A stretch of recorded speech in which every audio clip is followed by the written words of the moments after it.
জাহান্নামা যুমারা।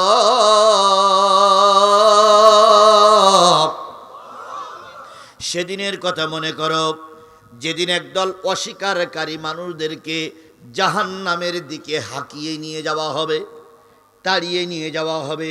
ফেরেশতারা পিটাইতে পিটাইতে কোমরে বড় বড় দড়ি বেঁধে টেনে টেনে নিয়ে যাবে কোন দিকে? আরো জোরে বলেন, কোন দিকে? এই যে একটা লোক উঠে গেল, এই লোকটা হাত তোলেনি। আরে বাবা, 50 মিনিট পেশাব বন্ধ করে কোনো ব্যাপারই না। আরো তো যুবক বয়সে যদি পেশাব বন্ধ করতে না পারে, তাহলে বুড়ো বয়সে করবেটা কি?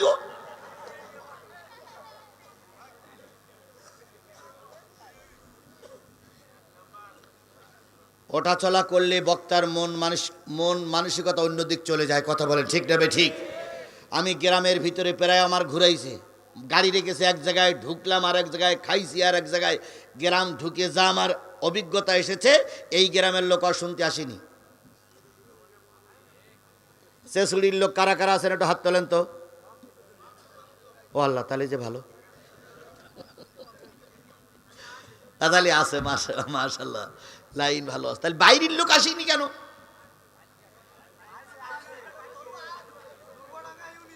জি আচ্ছা, সবাইকে ধন্যবাদ, সবাইকে ধন্যবাদ, সবাইকে ধন্যবাদ।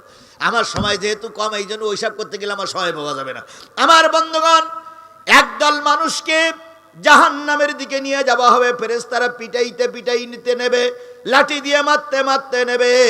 এরপরে কি বলে, কোমরে দড়ি বেঁধে টানতে টানতে নিয়ে যাবে কোন দিকে? আরো জোরে বলেন, কোন দিকে?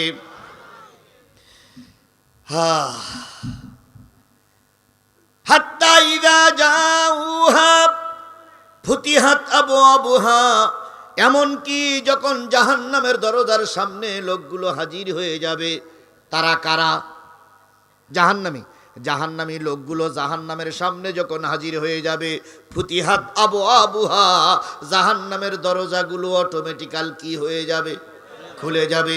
বলুন তো, দরজা খোলার আগে ওর ভিতরে কারা আছে তা কি দেখা যাচ্ছে?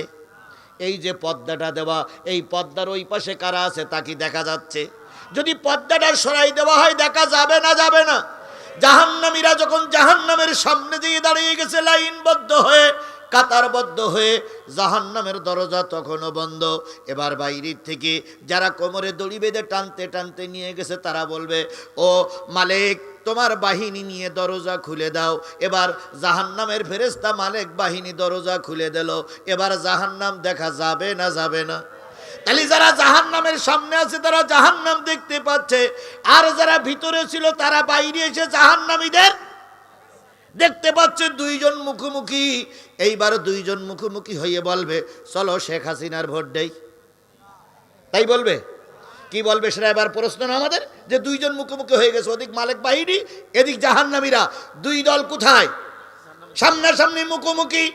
ওদিক মালিক বাহিনী, জাহান্নামী ফেরেশতা, এদিক জাহান্নামী যারা গেছে তারাই। দুই গ্রুপ সামনাসামনি হয়ে গেছে। এবার দুই গ্রুপ কি বলে দেখেন, ওয়াকাল লাহুম খাজানাতুহা, দ্বাররক্ষক ফেরেশতারা যারা ভিতরে ছিল বাইরে এসে গেছে, ওরা বলবে, আলাম ইয়াতিকুম রাসূলুম মিনকুম, এই জাহান্নামীরা, তোরা জাহান্নামে আসলি কেন? তোদের সামনে কি কোনো রসুল যায়নি? এই দোজখীরা, এই জাহান্নামীরা, তোরা জাহান্নামে আসলি কেন? তোদের কাছে কোনো রসুল যায়নি? আলাম ইয়াতিকুম রাসূলুম মিনকুম ইয়াতুলুনা আলাইকুম আয়াতি রাব্বিকুম, রবের কোরআন তেলাওয়াত করে পড়ে শোনানোর জন্য, আসমানি গ্রন্থর আলোচনা করার জন্য কোনো রসুল যায়নি তোদের সামনে? এই পর্যন্ত একটু কমা দেই, এখনো দাড়ি দেইনি, কমা দিলাম। ধরেন ওই কাফেলার ভিতরে ডুমুরিয়ার কিছু মানুষ আছে, থাকেন, এটা আমি চাই না, কিন্তু আছে। ফেরেশতারা যদি বলে, তোরা জাহান্নামে আসলি কেন? তোদের সামনে রসুল যায়নি। তখন যদি ওই কাতারে আপনি থাকেন, তাহলে আপনি কি উত্তর দেবেন? কি উত্তর দেবেন বলেন? সেইটা বলেন। এসেছিল তাই বলবেন? ঠিক তো, ঠিক তো, ঠিক তো। সেদিন এমন চালাক মানুষ যদি আজকের যুগের কেউ জাহান্নামের দরজার সামনে দিয়ে দাঁড়িয়ে যায়, সেদিন বলবে আল্লাহর ফেরেশতা শোন, আমার সামনে কোনো রসুল আসেনি। এ কথাটা সঠিক না বেঠিক? বেঠিক না সঠিক? তাহলে যারা বলতেছেন বেঠিক, কারা কারা রসুল দেখেছেন হাত তোলেন। দেখেছেন আপনি স্বপ্নে? বাস্তব রসুল দেখেছেন? আচ্ছা, সেটা তো হচ্ছে, সে পর্যন্ত যাচ্ছি, ও পর্যন্ত যাচ্ছি ভাই, ওইটা যাবার জন্য বসিয়ে আছি, ওই পর্যন্ত যাওয়ার জন্য আমার যেতে দেন, নদী পার হয়ে দেন। তাহলে আমরা প্রকৃত রসুল কেউ, মুহাম্মদ সাল্লাল্লাহু আলাইহি সাল্লাম রসুল সন্দেহ আছে? তাহলে রসুল মুহাম্মদকে আমরা দেখেছি।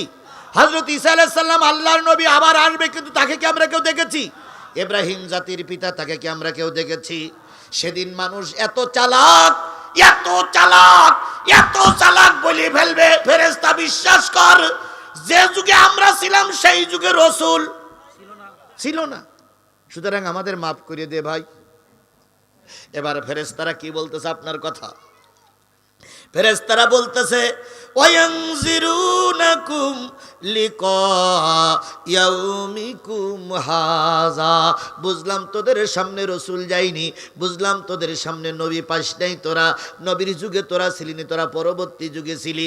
তোদের সামনে আজকের এই দিন সম্পর্কে সতর্ক করার জন্য, এই আখিরাত, এই পরকাল, এই জান্নাত, এই জাহান্নাম সম্পর্কে বোঝানোর জন্য কোন আলেম, কোন সতর্ককারী, আল্লাহ রসুলের উত্তরসূরি কি তোদের কাছে যায়নি? ওয়ায়ানজিরুনাকুম লিকা ইয়াউমিকুম হাযা, আজকের এই দিন সম্পর্কে সতর্ক করার জন্য কোন আলেম ওলামা কি তোদের সমাজে যায়নি? আচ্ছা, এই দিন যদি আপনি থাকেন আর আমিও যদি থাকি, আপনি যদি বলেন যে আমাদের সামনে কোনো সতর্ককারী নবীর উত্তরসূরিরা যায়নি, আমি সেদিন বলবো আল্লাহ কেউ না গিয়েছিল, কেউ না গেলে আমি গেলাম।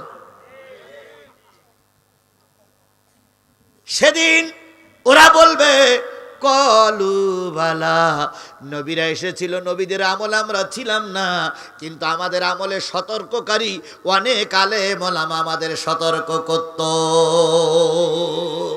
সেদিন হয়তো বলবে আমাদের আলেম ওলামা সতর্ক করত ঠিকই, আমরা ওদের নামে শুধু মিথ্যা মামলা দিতাম, ওদেরকে আমরা জেলের ভিতরে ভরে রাখতাম, ওদেরকে ধর্ষণের মামলা দিয়ে ওদেরকে আমরা ফাঁসিতে ঝুলাইয়েছি।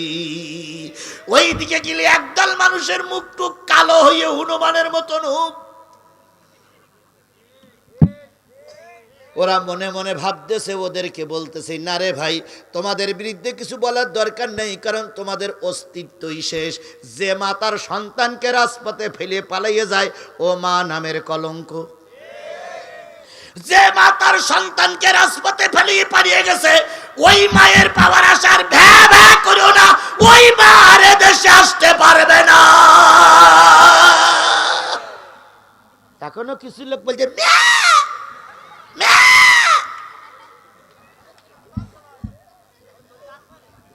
খালেদা জিয়া পালাইছিল, খালেদা জিয়ার মামলা হয়েছিল, খালেদা জিয়া পালাইনি। এরশাদকে স্বৈরাচার বলি, এরশাদকে জালেম বলি, এরশাদ বাংলাদেশের একজন হিটলার বলি, কিন্তু এরশাদ দেশ ছেড়ে পালাইয়ে।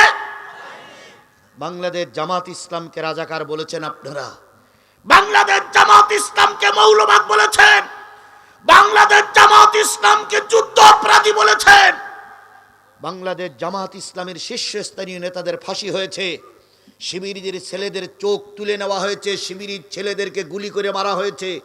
জামাত শিবির কি দেশ ছেড়ে পালিয়ে গিয়েছিল? জোরে বলেন, পালিয়ে গিয়েছিল। আর প্রায় এই ব্যক্তির বাচ্চা ব্যক্তি বলতেন আমরা পালাই না,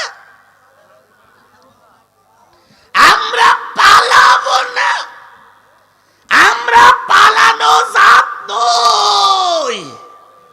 ফখরুল সাহেব, আপনার বাসায় একটু জায়গা দিবে? কি বলিনি বলিনি বলিনি বলিনি? আজকে বাংলাদেশের সবাই আছে, ওদের দেশের বড়, ওদের দলের বড় সিয়ার থেকে শুরু করে একেবারে মসজিদের ইমাম পর্যন্ত সব কোটা টপলা টুপলি বেঁধে নিয়ে পালাই গেছে। যে মা পালাই গেল সন্তানদের ফেলাই রেখে, সেই মা জানি ওই ম্যামা করে লাভ নেই, ওই মা আর কখনো ফিরে আসবে না। ইনশাল্লাহ বলেন, ইনশাল্লাহ বলেন, ইনশাল্লাহ বলেন।